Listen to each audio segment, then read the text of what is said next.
வணக்கம் நேர்களே, இது விஐடி பண்பலை 90.8. நான் உங்கள் ஆர்ஜே ஆனந்த். அறிவோம் ஆயிரம் நிகழ்ச்சியில் இன்னைக்கு திரும்பவும் இணைஞ்சிருக்கோம். ஸோ அறிவோம் ஆயிரம் நிகழ்ச்சியில் நிறைய பயனுள்ள தகவல்கள் நம்ம மக்களுக்காக கொண்டு வந்து ஒவ்வொரு நாளும் ஒவ்வொரு வாரமும் கொடுத்துட்டு இருக்கோம். ஸோ இன்னைக்கு செவ்வாய்க்கிழமை என் கூட ஆர்ஜே நிஷா இருக்காங்க, நான் ஆர்ஜே சரவணகார்த்தி இருக்காரு.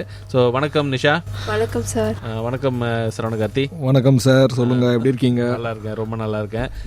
இந்த நலம் பேணக்கூடிய ஒரு சில விஷயங்கள் இருக்குல்ல, நம்ம கேட்குறோம்ல நல்லா இருக்கீங்களா அப்படின்ட்டு. ஸோ அந்த நல்லா இருக்கீங்களான்ற வார்த்தையிலேருந்து இன்னைக்கு தொடங்கலாம் அப்படின்னு ஒரு எண்ணம் தான். ஸோ நீங்கள் நல்லா இருக்கீங்களான்னு கேட்கும்போது என்னென்ன விஷயங்கள்லாம் அதில் அடங்கும்னு நினைக்கிறீங்க? என்னென்ன விஷயங்கள் அடங்குது அப்படின்னா, நல்லா இருக்கிறீங்களான்னா இன்னைக்கு ஒருத்தரை நம்ம பார்த்தோன்னே, மார்னிங் பார்த்தோன்னே நம்ம ஒவ்வொரு வார்த்தைகள் நம்ம கேட்குறோம்.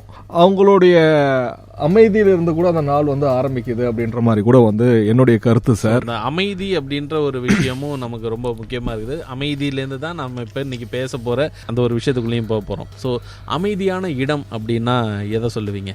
எதெல்லாம் சொல்லுவீங்க?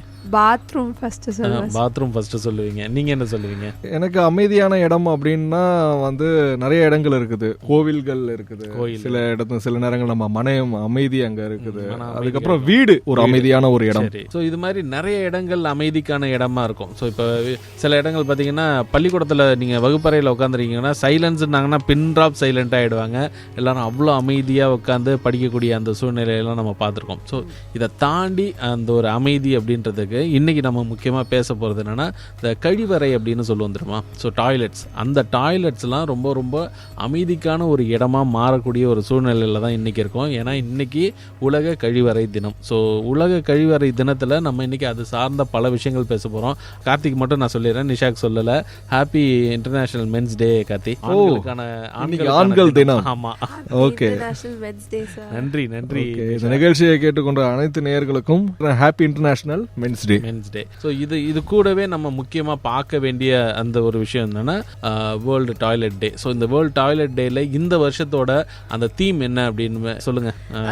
இந்த வருஷத்தோட தீம் என்னன்னு பார்த்தோம்னா வந்துட்டு டாய்லெட் வித் பீஸ் அப்படின்னு வந்துட்டு சொல்லியிருக்காங்க. பிளேஸ் ஃபார் பீஸ் அப்படின்னு கொடுத்துருக்காங்க. பிளேஸ் ஃபார் பீஸ் அப்படின்னு சொன்னோன்னா அமைதிக்கான ஒரு இடமா டாய்லெட்டை வந்து இன்னைக்கு பார்க்குறோம். என்ன காரணம், ஏன் இதை வந்து அமைதிக்கான ஒரு இடமா பார்க்குறோம் அப்படின்ற ஒரு கொஷின் தான். ஸோ எவ்வளவு பேர் இந்த டாய்லெட்டுன்ற ஒரு வசதி இல்லாமல் இன்னைக்கு இந்த உலகத்தில் கஷ்டப்படுறாங்க அப்படின்றத நம்ம பார்க்குறோம். நிறைய புள்ளி விவரங்கள் கொடுத்துருக்காங்க. நிஷா அப்படியே இந்த புள்ளி விவரம்லாம் எடுத்து வச்சிருக்கீங்கன்ற மாதிரி தான் தெரியுது. சொல்லுங்கள் கார்த்தி, நீங்கள் தொடங்குங்களேன். என்ன மாதிரியான பிரச்சனைகள் நம்ம சந்திக்கிறோம்? ஸோ டாய்லெட் அப்படின்னு சொன்னோன்னே என்னென்ன மாதிரியான புள்ளி விவரங்களோட நம்ம தொடங்கலாம்னு நினைக்கிறீங்க? அதாவது டாய்லெட் அப்படின்னாலும் எல்லாருக்குமே ஞாபகம் வர்றது வந்து பார்த்தீங்கன்னா சுகாதாரம் அப்படின்றது கண்டிப்பாக எல்லாத்துக்குமே ஞாபகம் வரும். சுகாதாரம் ஒரு அடிப்படை மனித உரிமை.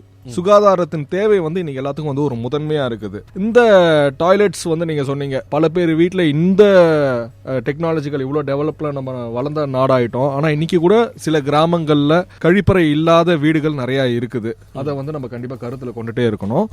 இந்த திறந்த வெளி மலம் கழிக்கிறதுனால வந்து ஒரு மோசமான சுகாதாரம் மற்றும் வந்து ஒரு கடுமையான நோய் தாக்குதலுக்கு வந்து கண்டிப்பா எல்லாருமே ஆளாகும். அதனால இந்த திறந்த வெளியில மலம் கழிக்கிறதுனால காலரா, வயிற்றுப்போக்கு, இது மாதிரி நோய்கள்லாம் கூட வந்து நிறைய வருது ஆனந்த் சார். ஆமாம். ஸோ இந்த பிரச்சனைகள் அப்படின்னு சொல்லும் போது நம்ம இதெல்லாத்தையும் ஸ்டார்ட் பண்ணிடுறோம். நிஷா, நீங்கள் என்ன ஆட் பண்ணுறீங்க? ஸோ பேசிக்காக வந்து நம்ம வந்துட்டு ஒரு தினத்துக்கும் வந்துட்டு ஒரு அவேர்னஸ் டே வந்துட்டு ஒன்று செலிப்ரேட் பண்ணுறோம். ஆனால் டாய்லெட்டுக்கு நம்ம எதுக்கு அவேர்னஸ் டே செலிப்ரேட் பண்ணோம், ஏதாச்சும் முக்கியத்துவம் இருக்கானா? கண்டிப்பாக இருக்குது. என்னென்னா பார்த்தீங்கன்னா, இப்போ கொஞ்சம் நாளைக்கு முன்னாடிலாம் ஒரு 1980s 60s அந்த பீரியட்லலாம் பார்த்தீங்கன்னா வந்துட்டு வேர்ல்டு பாப்புலேஷன் கம்மியாக இருந்துச்சு. ஸோ அப்போ இருக்கிறவங்க மக்கள் வந்துட்டு மோஸ்ட்டாக முக்கியத்துவம் கொடுத்தது வந்துட்டு வீடு, கல்வி, அதுக்கெலாம் தான் முக்கியத்துவம் கொடுத்தாங்க. பட் அஸ் பாப்புலேஷன் இன்க்ரீஸ் ஆகிற அந்த டைமில் வந்துட்டு கழிவறை ப்ளஸ் அதோட சுகாதாரமும் வந்துட்டு அதுக்கும் நீடு தேவைப்பட்டுச்சு. ஸோ அந்த டைமில் என்ன பண்ணாங்கன்னா, சிங்கப்பூரில் வேர்ல்டு டாய்லெட் ஆர்கனைசேஷன் ஒரு அமைப்பு ஆரம்பித்தாங்க. 2001 நவம்பர் 19 அன்னைக்கு ஆரம்பித்தாங்க. ஸோ அந்த ஆர்கனைசேஷன் தான் வந்துட்டு வேர்ல்டு டாய்லெட் டே அப்படின்றத செலிப்ரேட் பண்ணவும் ஸ்டார்ட் பண்ணுறாங்க. டாய்லெட் எவ்வளோ க்ளீனாக இருக்கணும், அதோட சானிடேஷன், ஹைஜீனிக்காக இருக்கிறதுனால அதுக்கு நம்மளுக்கு என்ன அட்வான்டேஜ் கிடைக்குது, ஹைஜீனிக்காக இல்லாமல் அதோட டிஸ்அட்வான்டேஜஸ் ஏன்னா அதை பற்றின அவேர்னஸ் அவங்க க்ரியேட் பண்ண ஆரம்பித்தாங்க. ஆனால் அஃபிஷியலாக இது பார்த்தீங்கன்னா வந்து 2013 தான் யுனைடெட் நேஷன்ஸ் வந்துட்டு அக்செப்ட் பண்ணுறாங்க. ஓகே. ஸோ நம்ம வந்துட்டு இப்போ டாய்லெட் யூஸ் பண்ணுறோன்னா நம்ம மோஸ்ட்டாக எல்லாருமே வந்துட்டு க்ளீனாக இருக்கிற டாய்லெட்ஸ் தான் ப்ரிஃபர் பண்ணுவோம். ஒரு டாய்லெட் டர்ட்டியாக இருந்துச்சுன்னா ஆல்மோஸ்ட் யாருமே ப்ரிஃபர் பண்ண மாட்டோம்.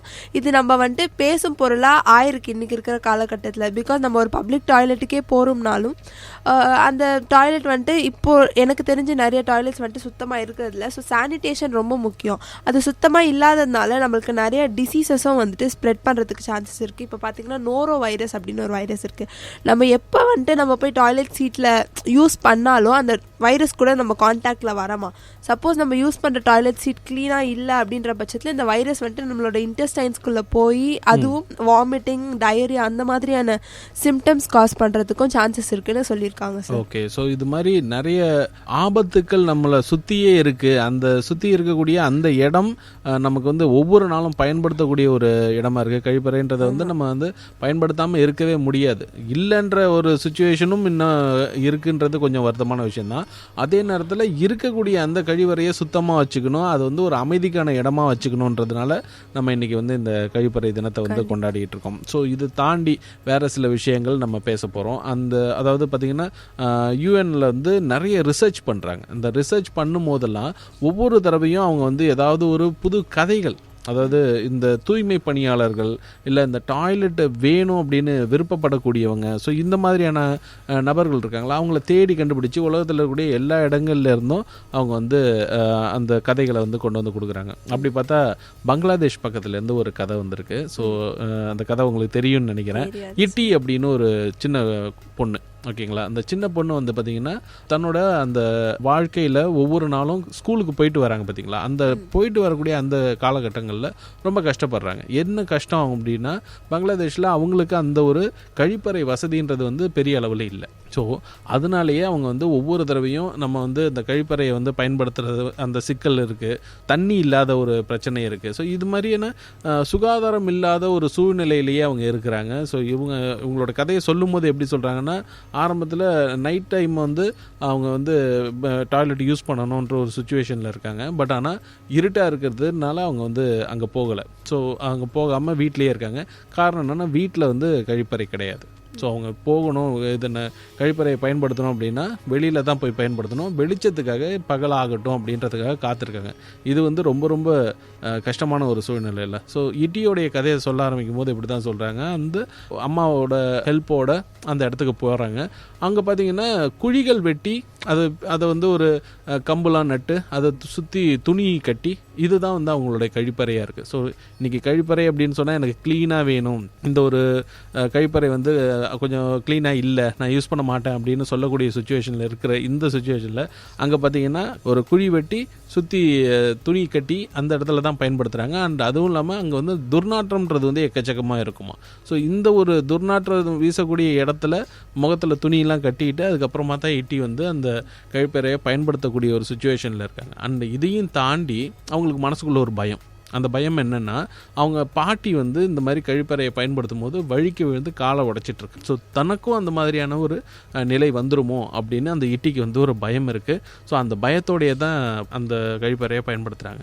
ஒரு நாள் வந்து அவங்க அப்பா கிட்ட கேட்குறாங்க, இந்த மாதிரி எனக்கு இந்த கழிப்பறையெல்லாம் சரி பண்ணி கொடுங்க அப்படின்ட்டு. அவங்க அப்பாவால் முடியலை. அவங்க வந்து ரொம்ப கம்மியான காசு தான் சம்பாதிக்கிறாரு. ஸோ அதை வச்சுட்டு அவரால் அந்த வீட்டில் இருக்கக்கூடிய கழிப்பறையை சரி பண்ண முடியாத ஒரு சுச்சுவேஷனில் இருக்கார். ஸோ இந்த சுச்சுவேஷனில் இட்டிக்கு ரொம்ப மனசு கஷ்டமாக இருக்குது. இதை தாண்டி அந்த அப்பா வந்து திடீர்னு ஒரு நாள் வீட்டில் இருக்கக்கூடிய எல்லா கழிப்பறை அப்புறம் கிச்சன் இது எல்லாத்தையும் சரி பண்ணிடுறாங்க. ஸோ சரி பண்ணக்கூடிய அந்த ஒரு வாய்ப்பு அவங்களுக்கு எப்படி கிடச்சிது அப்படின்ற ஒரு இது தான். ஸோ வேர்ல்டு பேங்க்கு நிறைய ஃபண்டு பண்ணுறாங்க. இந்த யூஎன் ரிலேட்டடான நிறைய ஸ்கீம்ஸ் அந்த மாதிரியான விஷயங்கள்லாம் கொண்டு வந்து ஒரு தடவை மார்க்கெட் போகும்போது அவர் வந்து இதை பார்த்துட்டு அதை பயன்படுத்துறதுக்கான வாய்ப்புகள் அவருக்கு கிடச்சிருக்கு. அவரும் அந்த காசை வந்து வாங்கி ஒரு லோன் மாதிரி எடுத்து அந்த டாய்லெட் வந்து ரெடி பண்ணியிருக்காரு. இட்டிக்கு அதுலேருந்து ஒரு சந்தோஷம், தன்னால் அடுத்தடுத்த கட்டங்களுக்கு போக முடியும் அப்படின்ற ஒரு நம்பிக்கை கிடச்சிருக்கு. ஸோ ஒரு டாய்லெட்டை எப்படி வந்து ஒரு ஸ்கூல் பொண்ணோட வாழ்க்கையை மாற்றுது, எப்படி வந்து ஒரு ஸ்கூல் பொண்ணோட அந்த ஒரு நம்பிக்கையை கொடுக்குது, அந்த பயத்தை போக்குது அப்படின்ற மாதிரியான ஒரு விஷயத்த சொல்கிறதுக்காக யூஎனோட அந்த சர்வேயில் இந்த ஒரு கதையை வந்து சொல்லியிருக்காங்க. ஸோ இதை நான் படிக்கும்போது எனக்கு ரொம்ப மனசுக்கு வந்து நெருடலாகவும் அதே நேரத்தில் கொஞ்சம் நம்பிக்கை, இந்த கதையோட எண்டில் பார்த்திங்கன்னா ஒரு நம்பிக்கை கொடுக்கக்கூடிய விஷயமாகவும் இருந்தது. ஸோ இது மாதிரி நீங்கள் பார்த்த ஒரு சில நிகழ்வுகள் இருக்கும், அது மாதிரி ஏதாவது நிகழ்வு? எனக்கு ஒரு நிகழ்வுகள் ஞாபகம் வருது ஆனந்த் சார். என்ன அப்படின்னா, இப்போ சமீபத்தில் நான் ஒரு படம் ஒன்று பார்த்தேன். அந்த படம் வந்து நீங்கள் பார்த்துருக்கீங்களான்னு தெரியல, ஜோக்கர் பார்த்து பார்த்திருக்கீங்களா? பார்த்திருக்கேன். அந்த படத்துல வந்து ஒரு டாய்லெட்டுக்காகவே வந்து ஒரு சீன் வச்சிருப்பாங்க. என்ன அப்படின்னா, அந்த ஜோக்கர் படத்துல நடிச்ச அந்த கதாநாயகி வந்து தான் கல்யாணம் பண்ணிட்டு போற வீட்டுல கழிப்பறை இருந்தாதான் நான் வந்து கல்யாணம் பண்ணிப்பேன் அப்படின்ற ஒரு இது முன் வைப்பாங்க அவங்க. நீங்க பாத்திருக்கீங்களா? பார்த்திருக்கேன். ஆக்சுவலாக அவங்களுக்கு வந்து என்னன்னா அந்த கழிப்பறை வேணும் அப்படின்றது வந்து அவங்களுக்கு ரொம்ப ரொம்ப முக்கியமான ஒரு எண்ணமா இருக்கும். அந்த எண்ணத்தோடய தான் இருப்பாங்க. ஆனால் அவங்களுக்கு அந்த கழிப்பறை அந்த வீட்டில் இருந்திருக்காது. ஸோ இது மாதிரியான ஒரு வாய்ப்பு வந்து எப்போ கிடைக்குதோ அப்போ வந்து அந்த ஹீரோ வந்து அதை யூட்டிலைஸ் பண்ணுவார். ஆனால் அதுக்கப்புறமா கதை வேறு மாதிரியான தளங்களுக்கு நகர்ந்து போகும். ஸோ எப்போ அந்த ஒரு வாய்ப்பு கிடைக்குதோ அந்த லோனை எடுக்கிறதுக்கும் சரி, இல்லை அந்த கழிப்பறையை சரி செய்யறதுக்குமான சரி, நம்ம வந்து முன்னெடுப்புகளை நடத்தணும் அப்படின்றது தான் என்னோட எண்ணமாக இருக்குது. இன்னைக்கு கூட வந்து கிராமப்புறங்களில் வந்து நிறைய இடங்கள்ல வந்து கழிப்பறை வசதி இல்லாத இருந்திருக்குது. நான் ஒரு சில ஊர்களுக்கு நான் போயிருக்கிறேன். நான் இந்த கழிப்பறை இல்லாத ஒரு சில நேரங்களில் ஒரு சிச்சுவேஷன்ல ஒரு இடத்துல தங்குற மாதிரி இருந்துச்சு. அன்னைக்கு நைட்டு வந்து அந்த மலம் கழிக்க முடியாம வந்து சில நேரங்களில் தூக்கம் கூட, நீங்க சொன்னீங்க பாத்தீங்கன்னா, நிறைய பேர் யோசிப்பாங்க, என்ன இதனால வந்து இது எப்படி அமைதி வரும், இந்த கழிப்பறைக்கும் அமைதிக்கும் என்ன சம்பந்தம் இருக்குது அப்படின்ட்டு. அன்னைக்கு கிட்டத்தட்ட அந்த இருட்டா இருக்குமே, வெளியில போனா பயமா இருக்குமே, இதை பயந்துகிட்டே கிட்டத்தட்ட வந்து 4 மணி நேரம் நான் தூங்காத இருந்த ஒரு சில இரவு இருக்கு. அதை வந்து இந்த நேரத்தில் நான் வந்து சொல்லிக்க விரும்புறேன் இந்த டாய்லெட்டரி டேல. ஆக்சுவலாக இந்த ஒரு விஷயத்தை சொல்லும் போது தான் எனக்கும் ஒரு நிகழ்வை ஷேர் பண்ணணும்னு தோணுது. அதாவது பார்த்திங்கன்னா, இப்போ ரயில் பயணம்ன்றது நமக்கு யூஸ்வலாக இன்றியமையாத ஒரு பயணமாக தான் இருந்துகிட்ருக்கு. பல நேரங்கள் நம்ம ரயிலில் பயணப்படுறோம். ரயிலில் பயணப்படும் போது ஏதாவது இந்த காலை நேரத்தில் நீங்கள் பார்த்தீங்கன்னா திடீர்னு அங்கே இந்த செடி முள் புதர் இந்த மாதிரிலாம் இருக்கும். அங்கே எழுந்து மக்கள் நிற்கிறத நீங்கள் பார்க்க முடியும். ஸோ அப்படி நிற்கிறாங்க அப்படின்னா ஏன் நிற்கிறாங்கன்ற ஒரு கேள்வி அவங்க மனசுக்குள்ளே வரலாம். அது அவங்களுக்கு கழிப்பறை இல்லாததுனால, வேறு வசதி இல்லாததுனால அவங்க வந்து அந்த இடத்துல வந்து மலம் கழிக்கிறதுக்கு வராங்க. ஸோ அந்த மாதிரியான ஒரு சுச்சுவேஷன் இருக்குது பார்த்தீங்களா, அது வந்து அவங்களுக்கு நம்ம பார்க்குறோம். ஸோ அந்த ஒரு நிலையில் என்ன பண்ணுறதுன்னு தெரியாமல் எழுந்து நிற்கிறது, இந்த மாதிரியான இக்கட்டான ஒரு சில சூழ்நிலைகள் நம்ம பார்க்கறதுக்கு முடியும். ஸோ அந்த மாதிரியான சுச்சுவேஷனை டேக்கிள் பண்ணணும், அதுலேருந்து வெளியில் வரணும் அப்படின்றதுக்காக தான் இந்த ஒரு தினத்தையே நம்ம வந்து அவேர்னஸான ஒரு விஷயமா செஞ்சிட்ருக்கோம். சார், இப்போ நீங்கள் இது சொல்லும் போது எனக்கு ஒரு சர்வே ஒன்று எடுத்து பார்த்தேன். ஓகே சார், 2022 வந்து உலக சுகாதார மையம் ஒரு சர்வே எடுக்கிறாங்க. ஸோ அந்த சர்வே படி பார்த்தோன்னா வந்து 57% ஆஃப் த வேர்ல்ட்ஸ் பாப்புலேஷன் தான் வந்துட்டு ஒரு சேஃபான டாய்லெட்டை வந்துட்டு யூஸ் பண்ணிட்டு இருக்காங்கன்றதை சொல்லியிருக்காங்க. அதாவது இந்த டாய்லெட்டுன்னு சொன்னோடனே நமக்கு நிறைய விஷயங்கள் ஞாபகத்துக்கு வரும். உதாரணத்துக்கு சொல்ல போனால், இஸ்ரேலில் பார்த்தீங்கன்னா ஒரு டாய்லெட் வந்து கண்டுபிடிச்சிருக்காங்க தொல்பொருள் ஆராய்ச்சியில். ஸோ அது பார்த்தீங்கன்னா ரொம்ப, அதை படிக்கும் போது எனக்கு கொஞ்சம் வித்தியாசமாக இருந்துச்சு. ஏன்னா இன்னைக்கு நம்ம பேசுகிறோம் டாய்லெட் வந்து ரொம்ப முக்கியமான ஒரு விஷயம், தேவையான ஒரு விஷயம் அப்படின்றதெல்லாம் பேசுகிறோம். ஆனால் இது பார்த்தீங்கன்னா கிபி 7ஆம் நூற்றாண்டிலோட அந்த இறுதி காலகட்டத்தில் பயன்படுத்தப்பட்ட ஒரு கழிப்பறை. ஸோ அது பார்த்தீங்கன்னா அந்த கழிப்பறை வந்து ஃபுல்லாக செம்மண்ணால் அந்த மாதிரி ஒரு சிமெண்ட் மாதிரியான ஒரு அமைப்போட சேர்த்து கட்டப்பட்டிருக்கு. அதுக்கு கீழே செப்டிக் டேங்கும் இருந்திருக்கு. ஸோ இதை வந்து ஆராய்ச்சி பண்ணி இப்போ தொல்பொருள் ஆராய்ச்சியில் கண்டுபிடிச்சிருக்காங்க. ஸோ அதை சொல்லும் போது எனக்கு என்னன்னா, அப்போ காலங்காலமாக நமக்கு வந்து இந்த ஒரு கழிப்பறைன்ற ஒரு விஷயம் வந்து தேவைப்படுது. ஆனால் என்னென்னா, அந்த இஸ்ரேலில் கண்டுபிடிக்கப்பட்ட கழிப்பறையோட எச்சம் இருக்குல்ல, அதுதான் இது வரைக்கும் நம்ம கண்டுபிடிச்சதுலேயே பழமையான ஒரு கழிப்பறைன்னு சொல்கிறாங்க.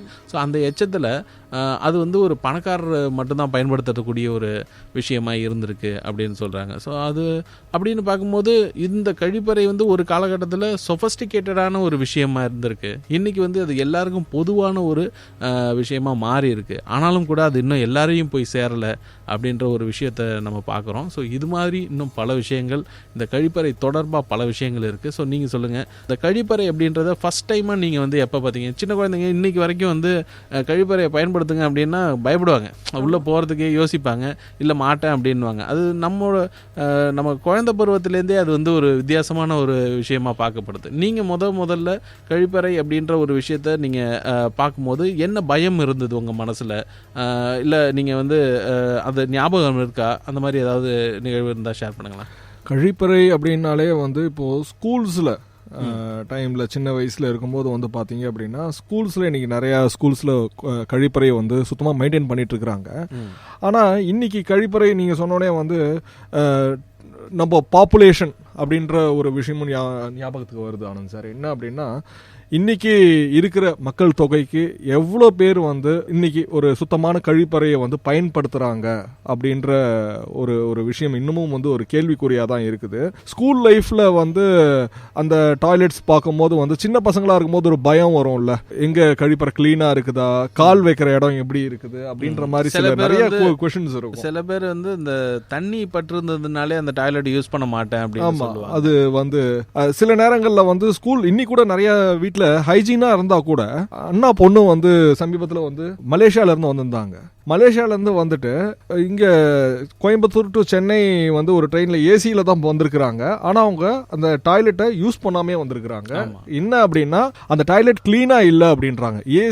ஏசி கோச்ல வந்துட்டு கூட இன்னைக்கு வந்து ஒரு டாய்லெட் கிளீனா இல்ல அப்படின்றது ஒரு கேள்விக்குறியா தான் இருக்குது. சார் ஒரு விஷயம் சொல்லணும்னா, பெண்கள் பொதுவா பாத்தீங்கன்னா பெண்கள்னால எல்லா இடத்துலயும் வந்துட்டு கழிவறைகளை யூஸ் பண்ண முடியாது. ஸோ அந்த மாதிரி ஒரு விஷயம் இருக்கு. ஸோ கழிவறை வந்துட்டு கிளீனாவும் இருக்கணும், பிளஸ் வந்துட்டு எல்லாருமே யூஸ் பண்ற அளவுக்கு அது அந்த சானிடேஷன் நம்ம மெயின்டைன் பண்ணணும். மெயினா வந்துட்டு பெண்களுக்கு பாத்தீங்கன்னா நிறைய காம்ப்ளிகேஷன்ஸ் இருக்கு. ஸோ அது ஒரு மெயின் விஷயமா தெரியுது சார். ஸோ இது வந்து ஆண்கள் பெண்கள் குழந்தைகள்ன்றதை தாண்டி முதியோர்கள்னும் போது அவங்களுக்கு வேற விதமான சிக்கல்கள்லாம் இந்த கழிப்பறை பயன்படுத்துறதுல இருக்கும். ஆக்சுவலாக பார்த்தீங்கன்னா சைடில் ஹேண்டில்னு ஒன்று வைப்பாங்க. ஸோ அந்த ஹேண்டில் வந்து எல்லா கழிப்பறைகள்லையும் இல்லாமல் இருக்கும். ஸோ ஒரு சில கழிப்பறைகளில் அதை வைக்கும் போது முதியோர்களுக்கு அது கொஞ்சம் வசதியான ஒரு விஷயமா பார்க்கப்படுது. அண்ட் இதை எல்லாத்தையும் தாண்டி இன்னொரு முக்கியமான விஷயம் நம்ம பேசணும், அதை நோக்கி நம்ம பயணப்படலாம்னு நினைக்கிறேன். அதாவது கழிப்பறையை சுத்தம் செய்யக்கூடிய அந்த ஒரு முறை இருக்குல்ல, ஸோ அது ஒரு காலகட்டத்தில் மனிதர்களே செஞ்சிட்டு இருந்தாங்க. அது செய்யக்கூடாதுன்னு சட்டம் போட்டாச்சு இன்னைக்கு. ஸோ அவங்க வந்து அதை செய்யாமல் அந்த ஒரு தொழில்நுட்பங்கள்லாம் கொஞ்சம் இம்ப்ளை பண்ண ஆரம்பிச்சிட்டோம். ஸோ கையால் அந்த ஒரு கழிவறையில் சுத்தம் செய்யக்கூடிய அந்த ஒரு சூழ்நிலையை வந்து மாற்றணும், மொத்தமாக அதை வந்து நகர்த்திட்டு வேற ஒரு தொழில்நுட்பத்தை கொண்டு வரணும் அப்படின்ற ஒரு நிலையில தான் நம்ம இன்னைக்கு இருக்கோம். ஸோ இதை தாண்டி அந்த கழிவறையை சுத்தம் செய்யக்கூடிய தூய்மை பணியாளர்கள் இருக்காங்க, இல்லை சாக்கடை சுத்தம் செய்யக்கூடிய தூய்மை பணியாளர்கள் இருக்காங்க. அவங்கள நம்ம எப்படி பார்க்குறோன்ற ஒரு கேள்வியை ஐநா வந்து இந்த ஒரு கதைகள் மூலமாக கொண்டு வந்து கொடுக்குறாங்க. ஸோ அவங்களோட ஆராய்ச்சி பண்ண அந்த ஒரு விஷயமா இருக்கட்டும், அந்த ஐநாவுடைய அந்த கதைகளை சொல்லக்கூடிய அந்த ஒரு தளங்களாக இருக்கட்டும், ஸோ அவங்க கேட்குறது என்னென்னா ஒரு தூய்மை பணியாளரை நம்ம எப்படி பார்க்குறோம், இந்த ஒரு கேள்வி தான் ரொம்ப ரொம்ப முக்கியமானது. இன்றைக்கி சூழ்நிலைக்கு நம்ம அதை கேட்க வேண்டிய ஒரு சுச்சுவேஷனில் இருக்கோம். ஸோ நீங்கள் ஏதாவது பார்த்த நிகழ்வுகள் ஏதாவது இருக்கா? இப்போ நான் பார்த்த நிகழ்வுகள் அப்படின்னு சொல்லும் போது தூய்மை பணியாளரை வந்து நம்ம வீட்டில் வந்து ஒரு குப்பையை எடுத்து வெளியில் போடுறோம், இல்லை வேறு ஏதாவது ஒரு சுத்தம் செய்யறதுக்கு கூப்பிட்றோம் அப்படின்னா அவங்களுக்கு வந்து நம்ம ஏதாவது ஆஃபர் பண்ணுறோம், இல்லை அவங்கள வந்து நம்ம வந்து எந்த அளவுக்கு ஒரு சக மனிதராக நம்ம பார்க்குறோன்ற ஒரு கேள்வி வந்து இன்னமும் கூட இருந்துகிட்டு தான் இருக்குது. ஸோ இந்த ஒரு கேள்விக்கு ஒரு பதிலாகவும் நம்ம வந்து இன்னைக்கு நாளில் நம்ம பேச வேண்டியது. இது தொடர்பாக நீங்கள் சொல்லுங்கள் சார். இப்போ தூய்மை பணியாளர்கள் நம்ம பேச வரும்போது இன்னைக்கு நம்ம ரோடாக இருக்கட்டும், நம்ம ரோடில் போகிறோன்னா அந்த ரோடு சுத்தமாக இருக்கிறதுக்கும் சரி, ஒரு கால்வாயோ இல்லை ஒரு சாக்கடை ரோட்டில் ஓடுனா அது சுத்தமாக இருக்கிறதும் சரி, அதை க்ளீன் பண்ணுறது வந்துட்டு தூய்மை பணியாளர்கள் தான். ஸோ நம்ம வந்துட்டு எப்படின்னா அவங்களும் நம்மள மாதிரி சக மனிதர்கள் தான். நம்ம நாடு நம்மளோட இது சுத்தமாக இருக்கிறதுக்காக அவங்க நம்மளுக்கு ஹெல்ப் பண்ணுறாங்க. ஸோ ஆப்வியஸாக பார்த்தோன்னா நம்ம அவங்கள சக மனிதர்களாக பார்க்கணும், அவங்களுக்கு ஏதாச்சும் ஹெல்ப் வேணும்னா பண்ணணும், அந்த மாதிரி நம்ம நிறையா பண்ணலாம். கண்டிப்பாக. இப்போது நேற்று ஒரு நிகழ்வு நடந்துச்சு. ஆக்சுவலாக வந்து தூய்மை பணியாளர்கள் அங்கே வந்து தூய்மை பணியில் ஈடுபட்டு இருந்தாங்க. நான் காலையில் அப்போ தான் கிளம்பி வந்துட்டு இருந்தேன். அந்த நேரத்தில் வந்து தண்ணி வேணும் அப்படின்னு வந்து கேட்டாங்க. தண்ணி வேணும் அப்படின்னு சொல்லி கேட்கும்போது அவங்களுக்கு தண்ணி கொடுத்துட்டு உங்களுக்கு வேறு ஏதாவது சாப்பிட்றதுக்கு வேணுமா அப்படின்னு நான் கேட்டு அதுக்கப்புறம் என்னால் முடிஞ்ச சில உதவிகளை அவங்களுக்கு செஞ்சேன். அவங்க ரொம்ப சந்தோஷப்பட்டுட்டு அது மட்டும் இல்லாமல் நான் கிளம்பி நான் மேலே போயிட்டேன். நான் சரி ஆஃபீஸ் ரெடி ஆகிட்டு நம்ம கீழே வரலாம் அப்படின்னு சொல்லி வந்து பார்க்கும்போது அந்த ஏரியாவை ரொம்ப கிளீனாக சுத்தப்படுத்தி அழகுபடுத்திட்டு போயிருந்தாங்க.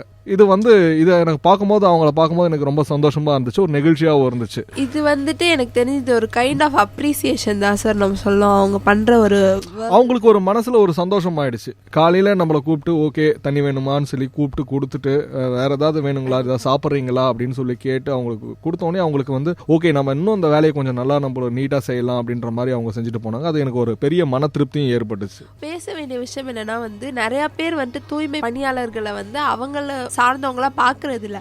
தூய்மை பணியாளர்கள்னா ஒரு அந்த லைனுக்கு அந்த சைடு தான் பாக்குறாங்களே தவிர நம்மள ஒருத்தரா அவங்க பாக்குறது இல்ல.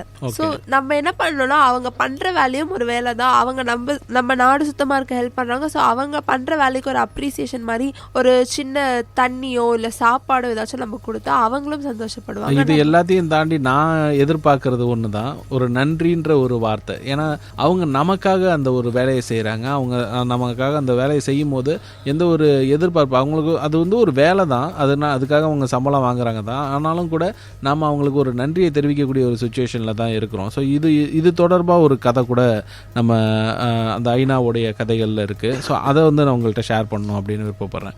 அதாவது பார்த்திங்கன்னா இந்த கதை வந்து பார்த்திங்கன்னா போன கதை பங்களாதேஷ்லேருந்து வந்துச்சா, இந்த கதை வந்து பார்த்திங்கன்னா பாகிஸ்தான்லேருந்து வருது. ஸோ பாகிஸ்தானில் ஒரு நபர் இருக்கார், அவர் வந்து வாழ்வாதாரத்துக்காக இந்த மாதிரியான கழிவறை சுத்தம் செய்கிறது, சாக்கடைகள் சுத்தம் செய்கிறது, இந்த மாதிரியான வேலைகள் செய்கிறாரு. ஸோ அவர் வந்து என்ன செய்கிறாருன்னா ஒவ்வொரு நாளும் தன்னோட அந்த ஒரு வேலைக்கு போகும்போது ஒரு சின்ன பயத்தோடையே போகிறாரு. அந்த பயம் என்னவா இருக்குது அவருக்கு அப்படின்னு பார்த்தீங்கன்னா, இந்த விஷவாயு தாக்குதலாக இருக்கட்டும், இல்லை ஒரு கம்பி, இல்லை ஒரு இரும்பு கத்தி, இந்த மாதிரியான விஷயங்களோட அந்த சாக்கடைக்குள்ளே இறங்கி வெளியில் வரும்போது தாக்குதல் ஏற்படலாம், அவருக்கு வந்து உயிருக்கே பாதிப்பு ஏற்படலான்ற ஒரு சின்ன பயத்தோடையே போகிறார். அவர் பார்த்திங்கன்னா அவரோட அப்பா அம்மா எல்லாருமே வந்து இந்த கழிவறை சுத்தம் செய்யக்கூடிய அந்த ஒரு பணியில் தான் ஈடுபட்டிருக்காங்க. அவங்க அப்பா தவறினதுக்கு பிறகு அவங்க அம்மா தான் அவங்க வந்து வளர்த்துருக்காங்க. ஸோ அவர் வந்து பெரிய அளவில் படிக்கலை, ஆனாலும் கூட அவருக்கு வந்து இந்த ஒரு தொழில் தான் இப்போ செய்யணும் அப்படின்ற ஒரு சுச்சுவேஷனில் இருக்கிறாங்க. ஸோ அப்படி செய்யும் போது தன்னுடைய அந்த ஒரு காலகட்டம், வாழ்க்கைன்ற ஒரு காலகட்டத்தில் கல்யாணம் ஆகுது, குழந்தை பிறகுது. ஸோ இந்த மாதிரி ஒரு பெரிய லைஃப்பை லீட் பண்ணும்போது அவருடைய மனசுக்குள்ளே இருக்கக்கூடிய ஒரு ஆதங்கம் என்னென்னா, என்னை எப்படி எல்லாரும் பார்க்குறாங்க, என்னை வந்து கொஞ்சம் அழுக்காக பார்க்குறாங்க, என்னை வந்து யாரும் அந்தளவுக்கு மதிக்க மாட்டுறாங்க அப்படின்ற அந்த ஒரு விஷயத்த சொல்கிறாரு. அண்ட் இதை எல்லாத்தையும் தாண்டி எனக்கு வந்து ஒரு சுத்தமான இடத்துல வேலை பார்க்கணும் அப்படின்ற ஒரு ஆசை எல்லாருக்குமே இருக்கும். ஆனால் நான் பார்க்குற இடம் வந்து அதை சுத்தம் செய்யக்கூடிய இடமா பண்ணிகிட்ருக்கேன். சாக்கடையை வந்து சுத்தம் செய்கிறது தான் என்னோடய வேலையாகவே இருக்குது. என்னோடய வேலையை நான் செய்கிறேன், ஆனாலும் கூட என்னோடய குழந்தைக்கு ஒரு 10 ரூபாய்க்கு லட்டு வாங்கி கொடுக்க முடியல அப்படின்ற அந்த ஒரு ஆதங்கத்தை வந்து அவர் வெளிப்படுத்துகிறாரு. இந்த ஒரு கதையை வந்து ஐநால அந்த ஒரு தொகுப்பில் வந்து ரிலீஸ் பண்ணியிருக்காங்க. ஸோ இந்த வேர்ல்டு டாய்லெட் டே இது ரிலேட்டடான கதைகள் அப்படின்னு சொல்லும்போது நிறைய விஷயங்கள் வந்து நம்ம மனசுக்கு நெருடலாக கொடுக்கக்கூடிய விஷயமா இருக்குது. ஸோ ஒரு துப்புரவு பணியாளருக்கு வந்து நம்ம எந்த அளவுக்கு ஒரு சேலரி கொடுக்குறோம், இல்லை நம்ம எந்த அளவுக்கு அவங்கள நன்றி சொல்கிறோம், எப்படி அவங்கள பார்க்குறோம் அப்படின்ற அந்த ஒரு புரிதல்கள்லாம் நம்ம இன்னைக்கு மனசில் கொண்டு வரணும் அப்படின்னு நினைக்கிறேன். இது தொடர்பான விஷயங்கள் பேசலாம் சார். இன்னொரு விஷயம் என்னென்னா, துப்புரவு பணியாளர்கள் அப்படின்னு சொல்கிறது அதையும் தாண்டி நம்ம வீட்டில் கழிவறைகள்னு ஒன்று இருக்குல்ல, அது கண்டிப்பாக துப்புரவு பணியாளர்கள் வந்து சுத்தம் செய்ய மாட்டாங்க, நம்ம தான் சுத்தம் செய்யணும். ஒரு ரிசர்ச்சில் என்ன சொல்கிறாங்கன்னா, அட்லீஸ்ட் வீக்லி ஒன்ஸ் ஆச்சும் உங்கள் வீட்டு டாய்லெட்ஸை வந்துட்டு நீங்கள் க்ளீன் பண்ணணும் அப்படின்னு சொல்கிறாங்க. அண்ட் ஆல்சோ நம்ம டாய்லெட்குள்ளே ஒருத்தர் வராங்கன்னா அந்த டாய்லெட்டில் இருக்க அந்த ஃப்ரெஷ் ஸ்மெல் வந்துட்டு உங்கள் டாய்லெட் நல்லா க்ளீனாக இருக்குது அப்படின்றத வந்து அவங்களுக்கு உணர்த்தும் அப்படின்றதையும் சொல்கிறாங்க. ஓகே. ஸோ வேர்ல்ட்லேயே வந்துட்டு கிளென்லியஸ்டான டாய்லெட்ஸ் எந்த நாட்டில் இருக்குதுன்னு பார்த்தீங்கன்னா ஜப்பான் நாட்டில் தான் இருக்குன்னு சொல்லி. ஓகே. ஏன்னா ஜப்பானில் அந்த ஒரு அவங்களுக்கு ஏதாவது ஒரு பொருள் வந்து பொது உடைமையாக இருக்கக்கூடிய பொருள் வந்து சேதமடையுதுன்னா தாங்களே போயிட்டு அதை சரி செய்யக்கூடிய ஒரு மனநிலையோடு இருப்பாங்க அப்படின்னு சொல்லுவாங்க. நாமளும் அது மாதிரி பொது கழிப்பிடமாக இருக்கட்டும், இல்லை ஏதாவது ஒரு இடமா இருக்கட்டும், தண்ணி ஊற்றுறதுன்றது வந்து ரொம்ப ரொம்ப முக்கியமானது தானே. ஸோ அந்த டாய்லெட்டில் நீங்கள் யூஸ் பண்ணிங்கன்னா அந்த ஃப்ளஷ் பண்ணிட்டு வரதை வந்து நம்ம அட்லீஸ்ட் அதையாவது செய்யணும். யூஸ் பண்ணிட்டு வரும்பொழுதும் ஃப்ளஷ் பண்ணணும், அது பண்ணுறதுக்கு முன்னாடியும் ஃப்ளஷ் பண்ணிட்டு யூஸ் பண்ணணும். கண்டிப்பாக ஒரு வீட்டினுடைய சுகாதாரம் அந்த கழிப்பறையிலேருந்து ஆரம்பிக்குதுன்னு கூட வந்து சொல்லலாம் நிஷா. ஸோ இப்போ வந்து நம்ம வந்து ஏற்கனவே பார்த்த ஒரு சில பிரச்சனைகள்லாம் இருந்தது. உலக அளவில் பார்த்திங்கன்னா நிறைய சிக்கல்கள் நிறைய இருந்துகிட்டு இருந்தது. மில்லினியம் டெவலப்மெண்ட் கோல் அப்படின்னு சொல்லிட்டு கோல்ஸ்ன்னு சொல்லிட்டு நம்ம வந்து ஒரு 8 கோல்ஸ் வச்சு அது எல்லாத்தையும் நம்ம அட்ரஸ் பண்ணிகிட்டு இருந்தோம். இதுவும் கூட ஐநாவோட முன்னெடுப்பாக தான் இருந்துச்சு. ஆனால் மில்லினியம் தாண்டி நம்ம வந்த பிறகும் கூட நம்ம அந்த ஒரு சக்ஸஸை வந்து அதை வந்து மீட் பண்ணலை, அந்த கோல்ஸ் எல்லாத்தையும் மீட் பண்ணாமல் இருக்கும். ஸோ அதனால் இன்றைக்கி வந்து சஸ்டைனபிள் டெவலப்மெண்ட் கோல்ஸ் அப்படின்ட்டு தன்னிச்சையாக நம்ம செயல்பட்டு நம்மளுடைய அந்த ஒரு குறைகள் சிக்கல்கள் எல்லாத்தையும் சரி செய்யக்கூடிய ஒரு இலக்கை நிர்ணயித்து நம்ம பயணிச்சிட்ருக்கோம். இதில் பார்த்திங்கன்னா 6வது கோல் அப்படின்னு ஒன்று இருக்குது. அந்த 6வது கோல் என்னென்னா ensuring availability and sustainable management of water and sanitation for all. அதாவது எல்லாருக்கும் தேவையான நிலையான அந்த ஒரு தூய்மை, சுகாதாரம் மற்றும் அந்த ஒரு தண்ணீர் அப்படின்றது, தூய்மையான தண்ணீர் எல்லாருக்கும் கிடைக்கணுன்ற ஒரு உன்னத காரணத்தை வச்சுட்டு ஒரு இலக்கை வச்சுட்டு நம்ம பயணிச்சுட்டு இருக்கோம். ஸோ இது மாதிரியான பயணத்தில் நம்ம வேறு என்னென்ன விஷயங்கள்லாம் பார்க்க வேண்டியது இருக்குது அப்படின்றத நம்ம முக்கியமாக கவனிக்கணும். ஸோ தண்ணீரை எப்படியெல்லாம் பயன்படுத்தலாம் அப்படின்னு நீங்கள் நினைக்கிறீங்க? ஸோ தண்ணீர் எனக்கு பொறுத்த வரைக்கும் நம்ம வீட்டில் வந்துட்டு ஃப்ரெஷ்ஷாக வர தண்ணி வந்துட்டு குடிக்கிறதுக்கும் சாப்பாடு செய்கிறதுக்கும் யூஸ் பண்ணலாம். அதை விட்டுட்டு நம்மளுக்கு வேஸ்ட்டாக ஒரு தண்ணி வந்துட்டு இப்போ துணி துவைக்கிற தண்ணி வந்துட்டு மிஞ்சுது அப்படின்னா வந்துட்டு அது கீழே ஊற்றாம செடிகளுக்கு ஊற்றலாம்.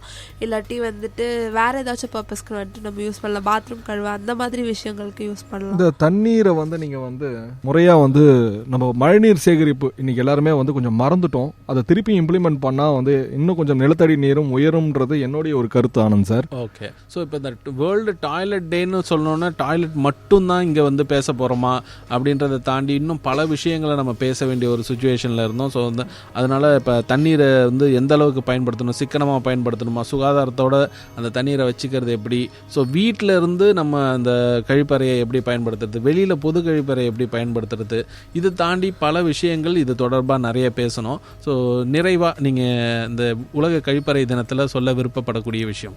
சார், நான் விருப்பப்படக்கூடிய விஷயம் என்னென்னா கழிப்பறையை வந்துட்டு நான் முடிஞ்ச அளவுக்கு சுத்தமாக வச்சுக்கணும். இதுதான் நான் ஷோ ஆரம்பிச்சதுன்னு சொல்லிட்டு இருக்கேன்.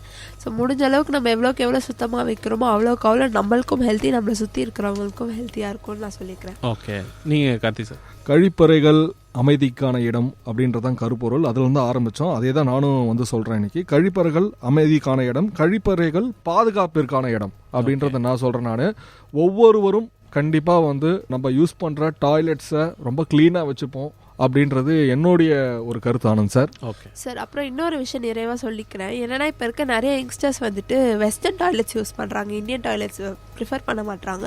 ஸோ ஒரு ரிசர்ச் என்ன சொல்லியிருக்குன்னா இந்தியன் டாய்லெட்ஸ் யூஸ் பண்ணுறது வந்துட்டு ரொம்ப நல்லது அப்படின்றது. ஓகே, அதாவது இன்ஃபெக்ஷன் வந்து ரெடியூஸ் பண்ணோம் அப்படின்னு சொல்கிறது. ஸோ வெஸ்டர்ன் டாய்லெட்ஸ் விட நம்ம இந்தியன் டாய்லெட்ஸ் ப்ரிஃபர் பண்ணுறது நல்லதுன்னு நான் சொல்லிக்கிறேன். ஓகே, இது மாதிரி இன்னும் பல விஷயங்கள் இந்த வேர்ல்டு டாய்லெட் டே தொடர்பாகவும் சரி, நிறைய விஷயங்கள் அது சார்ந்த விஷயங்களும் சரி நம்ம இன்னைக்கு ஷேர் பண்ணிக்கிட்டோம் அறிவோம் ஆயிரம் நிகழ்ச்சியில். அண்ட் இதே மாதிரி இன்னும் பல சுவாரஸ்யமான பயனுள்ள தகவல்கள் அறிவோம் ஆயிரம் நிகழ்ச்சியில் உங்களுக்காக காத்துக்கிட்டு இருக்கு. ஸோ அடுத்த வாரமும் திரும்ப வந்து உங்களை சந்திக்கிறேன். அண்ட் நான் உங்கள் ஆர்ஜே ஆனந்த், விஐடி பண்பலை 90.8 இப்போ விடைபெறேன். என் கூட இருந்து விடைபெறுறது ஆர்ஜே நிஷா. நான் உங்கள் ஆர்ஜே சரவண கார்த்திக். நன்றி நேயர்களே.